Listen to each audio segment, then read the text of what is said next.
Number 10. Chesterton's fence. Imagine you find a fence built across a road. Your first instinct is to wonder why it's there, and then tear it down. It's in the way. But a thinker named G.K. Chesterton warned against this. He said you shouldn't remove a fence until you know why it was put there in the first place. Someone, at some point, had a reason. Maybe it's holding back an angry bull. Maybe it's blocking a sinkhole. If you don't know the reason, you don't get to remove it. This is called Chesterton's fence. A new engineer at a nuclear plant saw a rule: do not turn off the secondary cooling pump on Tuesdays. He thought it was stupid, so he did it. 3 months later, the plant flooded. Turns out, the main drainage system ran a high-intensity maintenance cycle every Tuesday. The pump was the only thing preventing a backup. He removed the fence without knowing what it was holding back. This isn't saying never change things. It's saying understand first, then decide. After you investigate, you might find the bull is gone, and the fence is useless. Then you can remove it with confidence. But smart people don't assume things are dumb. They assume they're missing something. Number 9. The peak end rule. Your brain is lying to you about every experience you've ever had. It doesn't remember experiences by averaging them out. It picks 2 moments: the most intense moment and the last moment. Everything in between is mostly thrown away. Psychologist Daniel Kahneman had people put their hand in painfully cold water for 60 seconds. Then he had them do it again for 90 seconds. But for the final 30 seconds, he made the water slightly warmer. Still uncomfortably cold, just less so. When asked which trial they'd rather repeat, most people chose the longer, more painful one, because it ended better. Their brains remembered the ending more than the total amount of pain. The ending rewrites the whole story. Think about a customer service call. The hold music, the transfers, the frustration. None of that matters as much as whether the last person you spoke with was kind and helpful. The cheat code is simple. Engineer your endings. Don't let experiences trail off. End conversations on a high note. End meetings with a clear, memorable summary. End a date with a great final moment. That's the part people carry home with them. That's the version that lives in their memory. Number 8. Hysterical strength. Your body is secretly holding out on you. Right now, your muscles are not working at full power. Not even close. Your brain is deliberately keeping them weak. Your muscles are capable of snapping your own bones. The force they can generate is so extreme that your skeleton literally cannot handle it. So your brain puts a limiter on them, like a speed governor on a school bus, for your entire life. But sometimes, in a genuine life or death moment, that limiter gets switched off. In 1982, a woman named Angela Cavallo lifted a 1964 Chevy Impala off her son. A Chevy Impala weighs about 3,500 pounds. She held it up long enough for 2 neighbors to pull him out. She was not a weightlifter. She was a mom. There are dozens of cases like this. Scientists call it hysterical strength. This isn't free. When your brain removes those limiters, your muscles can tear themselves apart. People have snapped tendons and fractured bones. Your body basically says, we might destroy this person, but at least they'll be alive to deal with the damage later. It's the biological equivalent of burning the furniture to heat the house, and you can't just decide to do it. Your brain will not let you access it on purpose. It only unlocks when it genuinely believes you are about to die. So the cheat code exists. It's built into you right now. You just can't use it until things get really, really bad. Number 7. Placebo buttons. You've pressed the close door button in an elevator. You press it, the doors close, and you think, yeah, I did that. You didn't. In most elevators built after 1990, that button isn't connected to anything. The Americans with Disabilities Act requires doors to stay open long enough for people with mobility issues to get in safely. So the button was disconnected, but they left it there. Why? Because removing it made people anxious and annoyed. Leaving the button there, even if it's fake, makes people feel calmer. Your brain hates feeling helpless. It would rather do something useless than do nothing at all. Crosswalk buttons in most major cities work the same way. You press it, you feel better, and the light changes on its own schedule anyway. The cheat code isn't just knowing the buttons are fake. It's recognizing when your brain is handing you a placebo button in real life.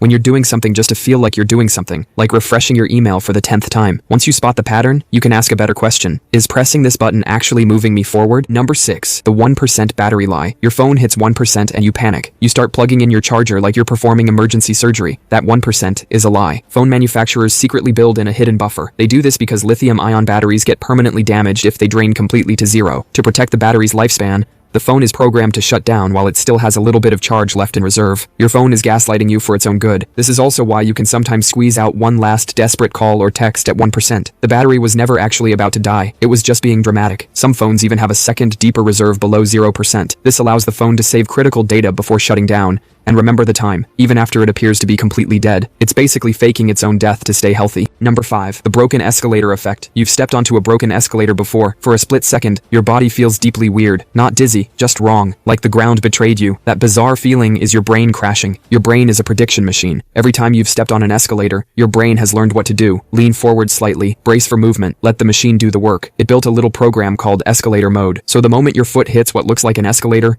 your brain runs the program. It tells your muscles what to do. It shifts your balance. It fully commits. And then the escalator doesn't move. That weird jolt is a prediction error. Your brain made a bet and lost, and you're feeling the system reboot. Here's the cheat code. This is happening all the time with your habits. Your brain runs automatic programs for everything. To break a bad habit, you just have to break the escalator. Introduce a small bit of friction that interrupts the program. Want to stop mindlessly scrolling on your phone? Move the app to a different screen. Your thumb will go to the old spot, the app won't be there, and for a split second, your brain will crash. That's your chance. That's the moment you're no longer longer on autopilot, and you can make a new choice. Number 4. The bystander effect. In 1964, a woman named Kitty Genovese was attacked outside her apartment in New York. Dozens of neighbors heard her screaming. Not one called the police. That's because of something wired into all of us. When there's a crowd, your brain looks around and thinks, someone else will handle this. And every single person in the crowd is thinking the exact same thing, so nobody moves. The bigger the crowd, the worse it gets. Scientists call it diffusion of responsibility. The more people around, the smaller your brain thinks your share of the problem is. If you ever get hurt or need help in a crowd, do not just yell help. That triggers the bystander effect. Everyone looks around and freezes. Instead, point at one specific person. Make eye contact. Say, you, in the red jacket, call 911 right now. That one move shatters the effect. The second you single someone out, their brain can't hide in the crowd anymore. The responsibility is theirs, and people almost always step up when they know it's on them. This simple instruction can, and has, saved lives. Number 3. The misinformation effect. Your memory is not a recording. It's more like a Wikipedia page. Anyone can go in and edit it, and you won't even notice. Psychologist Elizabeth Loftus discovered this in the 1970s.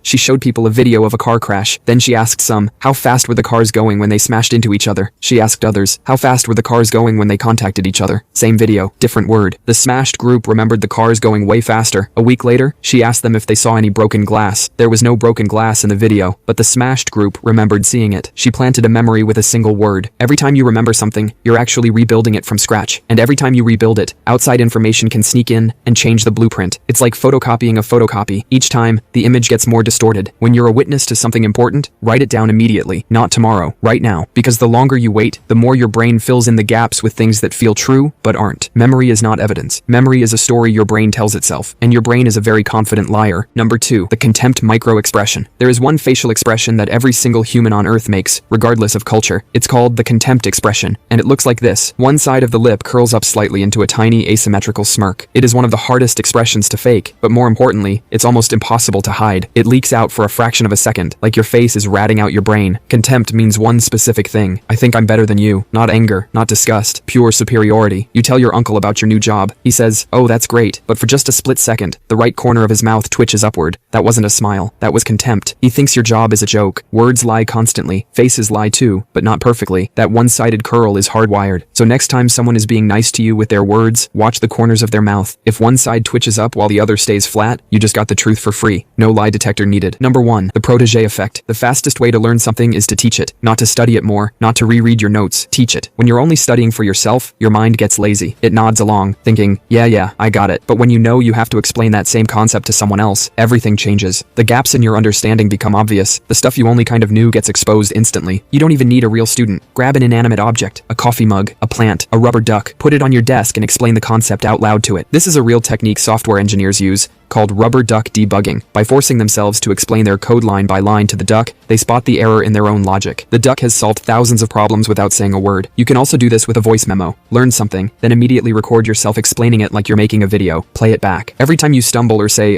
it's kind of like, that's a gap. Fill the gap. Record again. 2 or 3 rounds of this, and you'll know that topic better than most.